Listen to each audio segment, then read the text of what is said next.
Hello student, स्वागत है आपका मेरे YouTube channel math plus YT पर। और आज हम बात कर रहे हैं रिक्त स्थानों की पूर्ति वाले प्रश्नों की। कुछ क्वेश्चन है हमारे पास ऐसे 30 जिनकी हम आज बात करेंगे।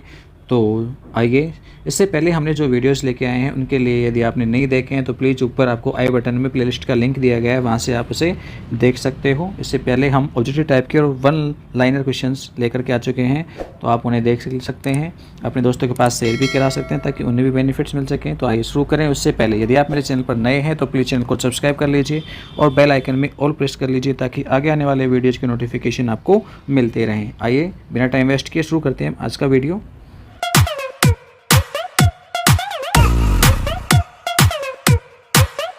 देखिए 71 से 100वें प्रश्न तक का हमारे पास क्या है, यहाँ पर रिक्त स्थानों की पूर्ति करने से संबंधित प्रश्न हैं। हम इनकी बात करें तो सबसे पहला जो प्रश्न है वो कह रहा है कि एक्स अक्ष की दिक्कोजाएं होंगी। एक्स अक्ष की दिक्कोजाएं क्या होती हैं? 1 0 0 होती हैं। वाई अक्ष की दिक्कोजाएं सेम ऐसे 0 1 0 होंगी और जेड अक्ष की दिक्कोजाएं हैं वो 0 0 1 होती हैं। ठीक है।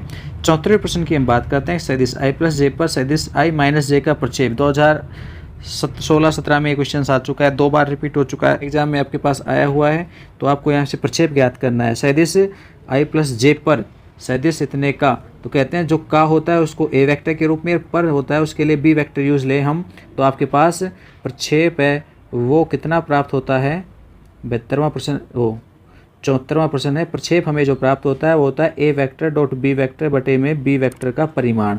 तो आप ए वेक्टर और बी वेक्टर का गुणा कर दीजिए। आई को आई के साथ करेंगे तो 1 बन जाएगा, जे को माइनस जे से करेंगे तो -1 बन जाएगा और बी वेक्टर का परिमाण 1 + 1 होगा, पर अंश 0 हो गया इसलिए प्रक्षेप कितना हो जाएगा? 0 हो जाएगा। ठीक है।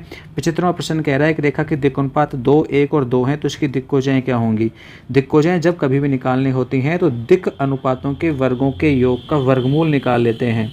तो दिक् अनुपातों के वर्गों के योग का वर्गमूल कितना मिलेगा? 4 + 1 + 4, 2 का स्क्वायर 4, 1 का स्क्वायर 1, 2 का स्क्वायर 4, तो टोटल होता है 9 और 9 का वर्गमूल होता है 3। तो हम 3 का सभी दिक् अनुपातों में भाग दे देंगे, दिक्कोजाएं आपके पास आ जाएंगी।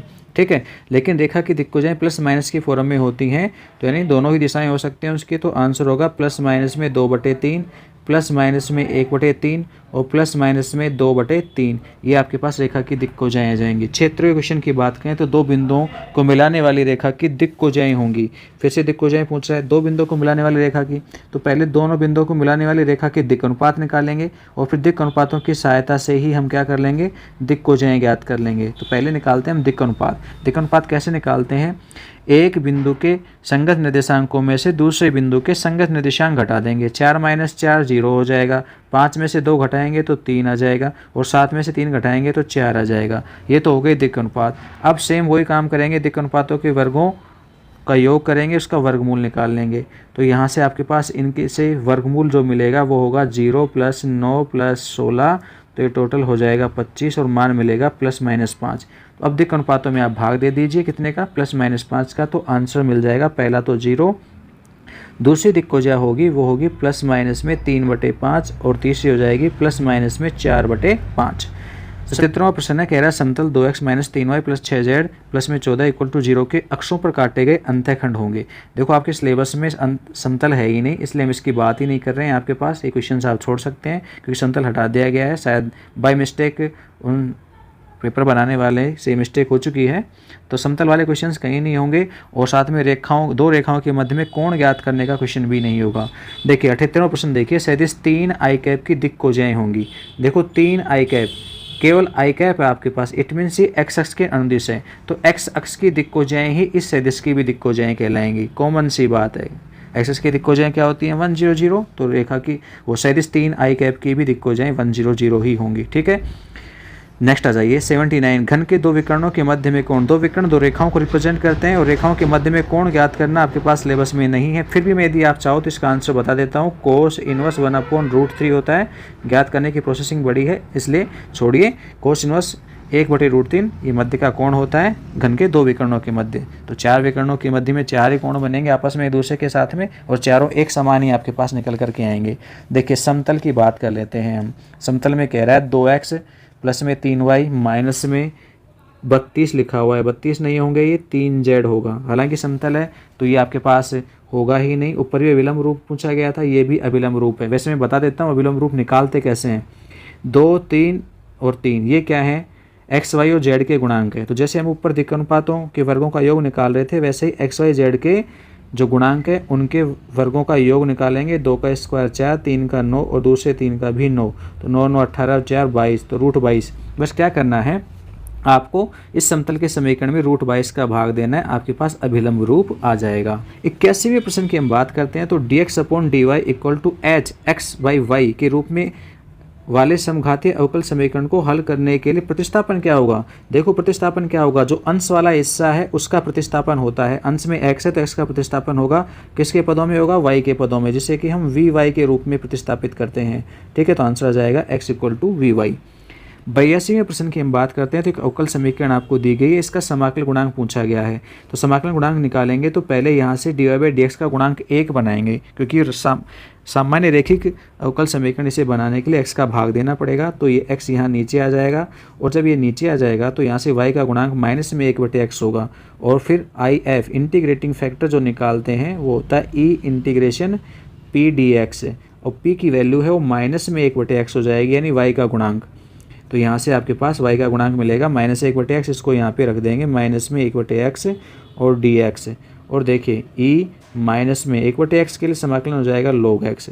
ठीक है, आप इसे यूँ भी कह सकते हो e log x की घात -1, और log का भी बेस e है और नीचे भी बेस e है, तो दोनों खत्म हो जाएंगे। x इनवर्स या कहें तो 1/x आपके पास आंसर आ जाएगा समाकल गुणक के रूप में। 83वां प्रश्न है, ऑब्जेक्टिव टाइप के क्वेश्चंस में हम सोल्व करके आ चुके हैं। आप इसे कैसा लिख सकते हो, dy/dx equal to e⁻x into e⁻−y।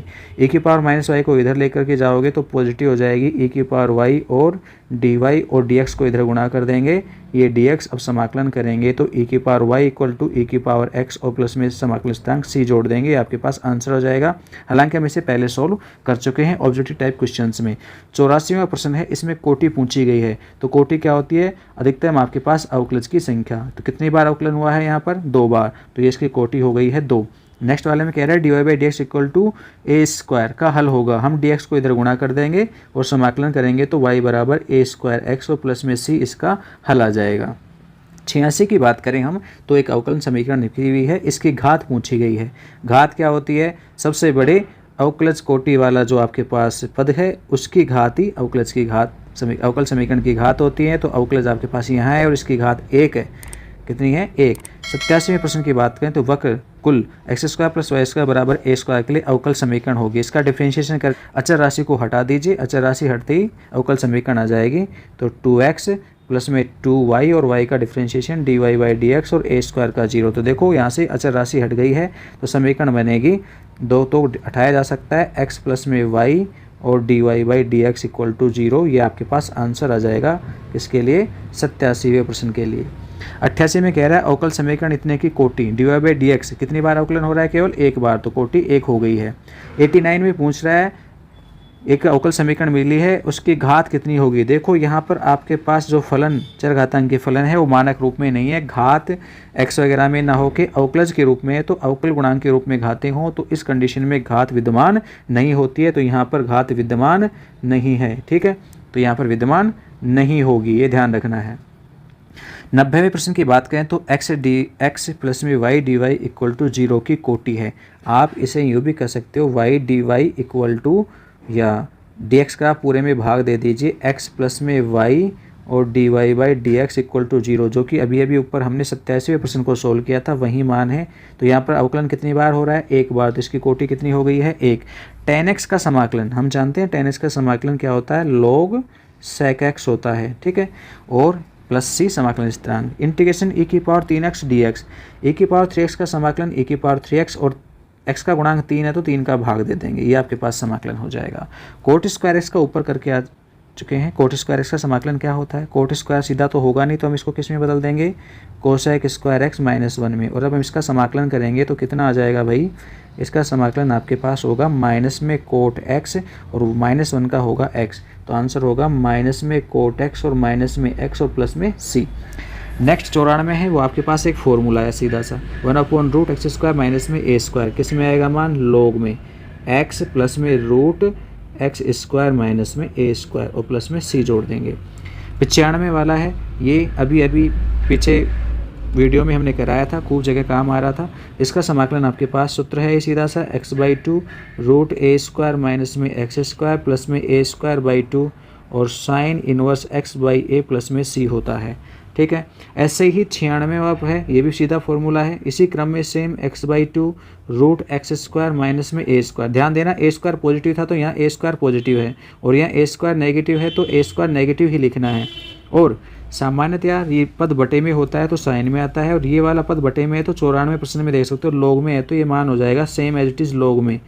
तो log x प्लस में √x² माइनस में a² और इन प्लस में c, ये मान आपके पास आ जाएगा। ठीक है, नेक्स्ट की बात करते हैं 97वें की। तो 97 जो प्रश्न है 1/a² प्लस x², तो इसके लिए आप समाकलन करेंगे तो ये समाकलन सीधा सा होता है 1/a tan इनवर्स x/a और प्लस में c, ये सूत्र है हमारे पास सीधा।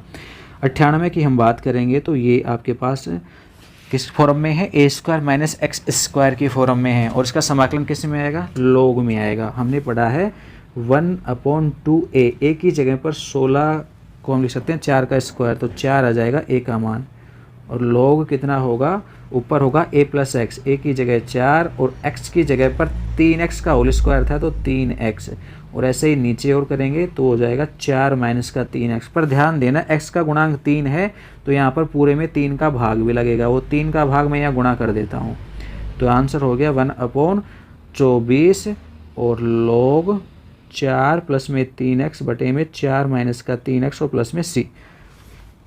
99वें प्रश्न की बात करते हैं, इसका समाकलन पूछा गया है। तो 99 जो प्रश्न है इसके समाकलन के लिए हम क्या करेंगे भाई, 1 की वैल्यूज पुट कर लेंगे, क्या हुआ, sin² x प्लस में cos² x, और नीचे कितना है sin² x और cos² x, भाग दे देंगे हर वाले पद का, हर का भाग देंगे अंश के दोनों पदों में, तो साइन से साइन कटेगा, 1/cos² जो बन जाएगा sec², और दूसरे में cos कट जाएगा, 1/sin रह जाएगा, तो 1/sin² को लिख सकते हैं कितना, cosec² x, और इसका हमें समाकलन करना है।